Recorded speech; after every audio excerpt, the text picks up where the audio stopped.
ভারতে বেশ কিছুদিন ধরে একটা ট্রেন্ড শুরু হয়েছে, গালিগালাজ করার ট্রেন্ড। সোশ্যাল মিডিয়াতে তো বটেই, এমনকি মেন স্ট্রিম মিডিয়াতেও আকছাড় মানুষজনকে গালিগালাজ করতে দেখা যাচ্ছে। এর আগের ভিডিওতেই আমরা আপনাদেরকে বলেছিলাম কিভাবে সোশ্যাল মিডিয়াতে এক শ্রেণীর মানুষ আমাদের দেশের বিদেশ সচিবকে জঘন্য ভাষায় গালিগালাজ করেছিলেন। সেরকমই আরো এক ব্যক্তি রয়েছেন, যিনি তার গালিগালাজের সীমা দেশের মধ্যে সীমাবদ্ধ না রেখে আন্তর্জাতিক স্তরে নিয়ে গেছেন। তিনি ইরানের বিদেশ মন্ত্রীকেই অত্যন্ত অপমানজনক ভাষায় গালিগালাজ করে বসেছেন। আর এই ব্যাপারটিকে ঘিরে ভারতের সাথে ইরানের কূটনৈতিক সম্পর্কে খানিকটা টানাপোড়েনেরও সৃষ্টি হয়। এ নিয়ে ইরানে অবস্থিত ভারতীয় দূতাবাসকে সাফাই পর্যন্ত দিতে হয়।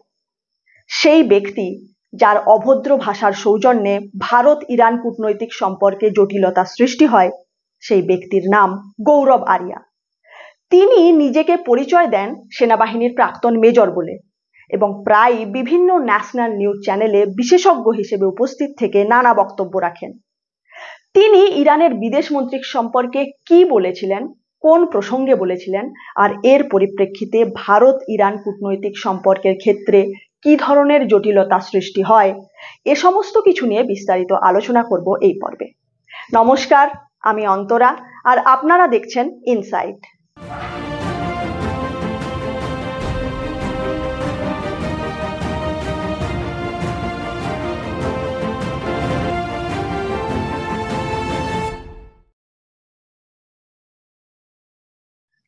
গত 8 মে তারিখে ভারতের মেন স্ট্রিম মিডিয়াগুলি যখন ফেক নিউজ আর গুজবের বন্যা বইয়ে দিচ্ছিল, টিভি স্টুডিওগুলিতে সাইরেনের তীব্র আওয়াজ আর অ্যাঙ্কারদের গলা ফাটানো চিৎকারের মাঝে সে সময় বেশ কয়েকজন সো কল্ড বিশেষজ্ঞ এবং অবসরপ্রাপ্ত সেনা অফিসারদেরকেও উত্তেজিতভাবে হাত পা ছুঁড়ে বয়ান দিতে দেখা যায়।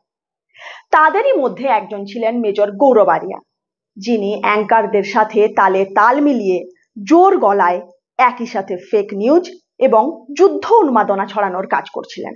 अभी तक तो कहा जा रहा था कि सिर्फ एयरफोर्स अटैक कर रहा है, लेकिन अब भारत की आर्मी घुस गई है। मेजर गौरव आर्या, एक बार नेवी बीच में आके कराची पोर्ट पे आग लगा दे, मजा आ जाएगा। एक बार नेवी वाले आप भी जरा अपने इसमें हिस्सा डालो। आर्मी अंदर घुस गई है पाकिस्तान में। INS विक्रांत है, वहां से करिए 15-20 BrahMos fire, set fire to the Karachi port. आग लगा दो कराची में, फूंक डालो पूरे शहर। এহেন গৌরব আরিয়া সেই 8 তারিখেই তার ইউটিউব চ্যানেল দ্য চাণক্য ডায়লগে একটি ভিডিও আপলোড করেন। আর সেই ভিডিওতে তিনি ইরানের বিদেশ মন্ত্রী আব্বাস আরাগচির উদ্দেশ্যে একটি অত্যন্ত কুরুচিপূর্ণ মন্তব্য করেন। ঠিক সেই দিনই অর্থাৎ 8 মে তারিখে আব্বাস আরাগচি ভারতে এসেছিলেন। তিনি আমাদের রাষ্ট্রপতি দ্রৌপদী মুর্মুর সাথে সাক্ষাৎ করেন। বিদেশমন্ত্রী এস জয়শঙ্করের সাথেও তার সাক্ষাৎ হয় এবং নানা বিষয় নিয়ে দুজনের মধ্যে দীর্ঘক্ষণ আলোচনাও হয়।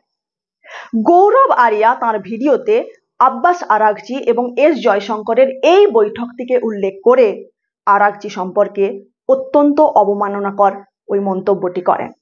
তিনি কি বলেছিলেন তা বলার পূর্বে মেজর গৌরব আরিয়া নামক এই ব্যক্তির সম্পর্কে কয়েকটি কথা আপনাদের জানিয়ে রাখি। সংবাদ মাধ্যম সূত্রে জানা যাচ্ছে 1994 সালে গৌরব আরিয়া ইন্ডিয়ান আর্মিতে যোগদান করেন আর 1999 সালে আর্মি থেকে রিটায়ারমেন্ট নিয়ে নেন। তার লিঙ্কডইন প্রোফাইল অনুযায়ী এরপর তিনি উইপ্রো টেকনোলজিস লিমিটেড সহ বেশ কয়েকটি কোম্পানিতে কাজ করেছেন। গৌরব আরিয়া বিভিন্ন ন্যাশনাল নিউজ চ্যানেলে একটি পরিচিত মুখ। ডিফেন্স বা স্ট্র্যাটেজিক এক্সপার্ট হিসেবে তিনি টিভি ডিবেটগুলিতে নানা বক্তব্য রাখেন, আর সেই বক্তব্যগুলি হামেশাই হয় বর্তমান সরকারের সমর্থনে।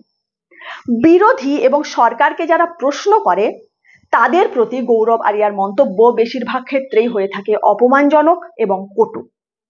2017 থেকে 2024 সাল পর্যন্ত তিনি অর্ণব গোস্বামীর রিপাবলিক টিভিতে ডিফেন্স আর স্ট্র্যাটেজি অ্যাডভাইজার পদে কাজ করেছিলেন। অবশ্য বিতর্কে জড়ানো তার কাছে নতুন নয়। 2020 সালে একটি টিভি ডিবেটের পর তিনি টুইটারে দুজন প্রাক্তন আর্মি অফিসার এবং একজন সাংবাদিককে জনসমক্ষে পিটুনি দেওয়ার হুমকি দিয়েছিলেন।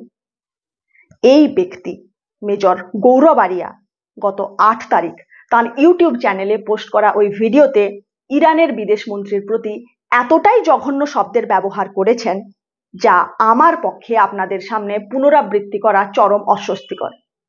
তবে তিনি যা বলেছেন তার ইংরেজি তর্জমা হচ্ছে সান অফ এ পিগ। তিনি ইরানের বিদেশ মন্ত্রীকে সরাসরি সান অফ এ পিগ বলে উল্লেখ করেছেন।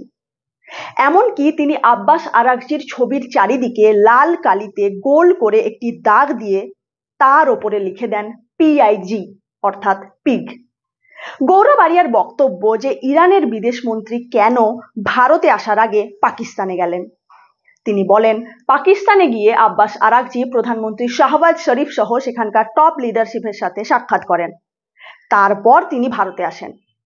একথা বলার পরই গৌরব আরিয়া ইরানের বিদেশ মন্ত্রীর সম্পর্কে ওই কদর্য মন্তব্যটি করেন।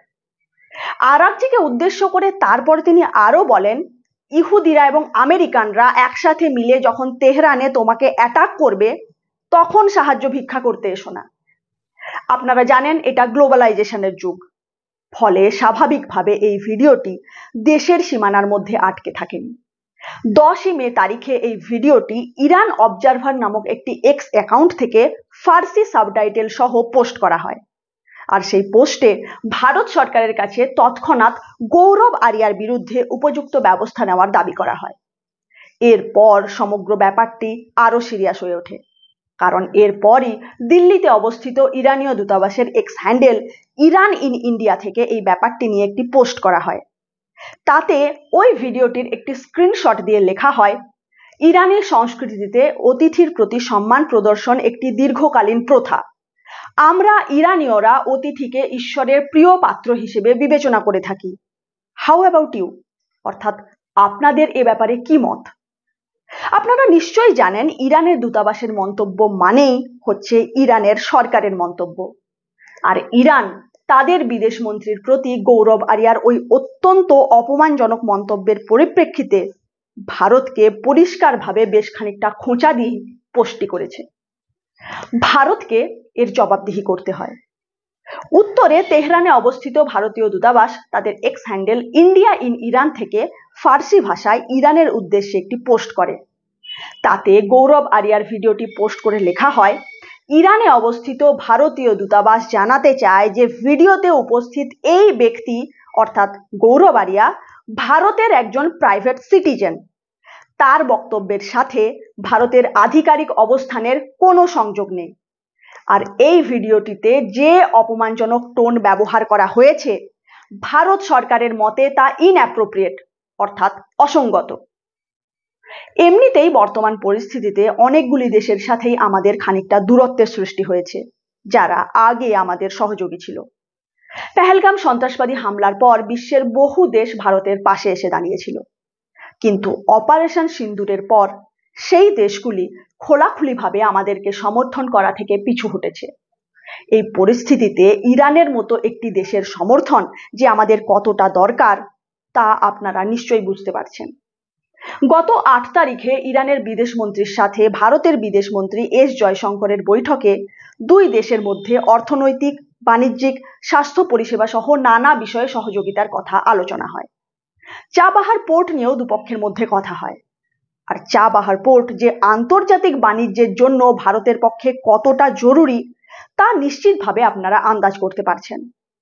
অথচ মেজর গৌরব আরিয়া নামক এই ব্যক্তি কোনো কিছু ভাবনা চিন্তা না করে শুধুমাত্র ইউটিউবে ভিউজের জন্য ইরানের বিদেশ মন্ত্রীর সম্পর্কে এরকম একটা কদর্য মন্তব্য করে বসেন। অবশ্য গৌরব আরিয়া এখানেই থেমে থাকেননি। তিনি ইরানীয় দূতাবাসের করা পোস্টের উত্তরে আরো উদ্ধত ভাষায় একটি পোস্ট করেন, যেখানে তিনি ইরানের ওপর পাকিস্তানকে অস্ত্র সরবরাহ করা, হামাস, হিজবুল্লার মতো সংগঠনগুলিকে ফান্ডিং দেওয়া, সঠিকভাবে হিজাব না পরার অপরাধে মহিলাদেরকে হত্যা করা, এ সমস্ত নানা ধরনের অভিযোগ তুলে এক প্রকার আক্রমণ করেন। এমনকি তিনি এও বলেন যে ইরানের কোট আনকোট মোল্লা লিডারশিপ সমগ্র মানব সভ্যতার ওপরে একটি কালো দাগ। ইরানের উদ্দেশ্যে তিনি আরো লেখেন যে তুমি তোমার আমন্ত্রণকারীর পেছনে ছুরি মেরে তারপর রেসপেক্ট আশা করতে পারো না। অর্থাৎ গৌরব আরিয়া তাঁর পোস্টে ইরানের সরকারকেই সরাসরি টার্গেট করেছেন। এমনকি তিনি ভারত সরকারের ঘোষিত নীতির সম্পূর্ণ বিপক্ষে গিয়ে হামাস এবং হিজবুল্লাহকে সন্ত্রাসবাদী সংগঠন হিসেবে উল্লেখ করেছেন। আর এসব করার মাধ্যমে তিনি আমাদের দেশের সরকারকেই প্রকারান্তরে সমস্যায় ফেলেছেন। গৌরব আরিয়া ইরান অবজারভার নামক ওই এক্স হ্যান্ডেলের করা পোস্টের উত্তরও একই উদ্ধত ভঙ্গিমাতে দেয়। সেখানে তিনি লেখেন, আমি কোনো পাকিস্তানি নই যে আমার সরকার কথা বলার জন্য আমার বিরুদ্ধে ব্যবস্থা গ্রহণ করবে, যেখানে আমি সঠিক কথা বলছি। যদি ইরানের বিদেশমন্ত্রীর এতে কোনো অসুবিধে থাকে তাহলে তিনি জেনারেল আসিম মুনিরের সাথে এ নিয়ে আলোচনা করতে পারেন। এই কথা লেখেন মেজর গৌরব আরিয়া। এখন কথা হচ্ছে, প্রথমে ইরানের বিদেশমন্ত্রীকে কদর্য ভাষায় গালাগালি করা, তারপর ইরানের পক্ষ থেকে তার সমালোচনা করা হলে সেখানেও চরম ঔদ্ধত্যের সাথে এ ধরনের বক্তব্য পোস্ট করে গৌরব আরিয়া কি প্রমাণ করতে চাইছেন? নিজের ইউটিউব চ্যানেলের ভিডিওতে বা টিভি ডিবেটে তিনি নিজেকে একজন চরম রাষ্ট্রবাদী ব্যক্তি হিসেবে উপস্থাপন করার চেষ্টা করেন, কিন্তু তার এই ধরনের কাজকর্মে দেশের প্রতি সত্যিই কি ভালোবাসা বা দায়িত্ববোধের পরিচয় পাওয়া যাচ্ছে? কোনো বিষয় পছন্দ না হলে কোনো ব্যক্তি বা দেশের প্রতি সমালোচনা করাই যায়, কিন্তু সমালোচনা করা আর কদর্য ভাষায় গালাগালি দেওয়া এক জিনিস নয়। অপর কোনো দেশের সরকার বা সরকারি পদে থাকা গুরুত্বপূর্ণ ব্যক্তির প্রতি কুরুচিকর মন্তব্য করে, উদ্ধত এবং অভদ্র ভাষায় আক্রমণ করে আন্তর্জাতিক স্তরে বন্ধুত্ব যেমন বাড়ানো যায় না, তেমনি নিজের দেশের জন্য সম্মানও আদায় করা যায় না। উল্টে এসবের মাধ্যমে কূটনৈতিক সম্পর্কই ক্ষতিগ্রস্ত হয়। আর গালাগালি দিয়ে কেউ বড় হতে পারে না, বরং এ ধরনের অভদ্র ব্যবহারের মাধ্যমে সেই ব্যক্তি জনসমক্ষে নিজের রুচিরই পরিচয় দেয়। অগ্রপশ্চাৎ বিবেচনা না করে গৌরব আরিয়া যে কাজটি করলেন তার জবাবদিহি ভারত সরকারকে করতে হলো। দু দেশের কূটনৈতিক সম্পর্কে নিশ্চিতভাবে খানিকটা টানাপোড়েনের সৃষ্টি হলো। অথচ এত সবকিছুর পরেও গৌরব আরিয়ার বিরুদ্ধে সরকারের তরফে যে কোনো পদক্ষেপ গ্রহণ করা হয়েছে বা তাকে সতর্ক করা হয়েছে, এরকম কোনো খবর আমরা পাইনি। তিনি বহাল তবিয়তে এখনো নিউজ চ্যানেলগুলির ডিবেটে এক্সপার্ট হিসেবে বিশেষজ্ঞের মতামত দিয়ে চলেছেন। এই পুরো বিষয় নিয়ে আপনারা কি ভাবছেন? আপনাদের মতামত কমেন্টের মাধ্যমে আমাদের অবশ্যই জানান। দেখা হচ্ছে আগামী পর্বে নতুন কোনো বিষয় নিয়ে। ভালো থাকুন, সুস্থ থাকুন, ধন্যবাদ।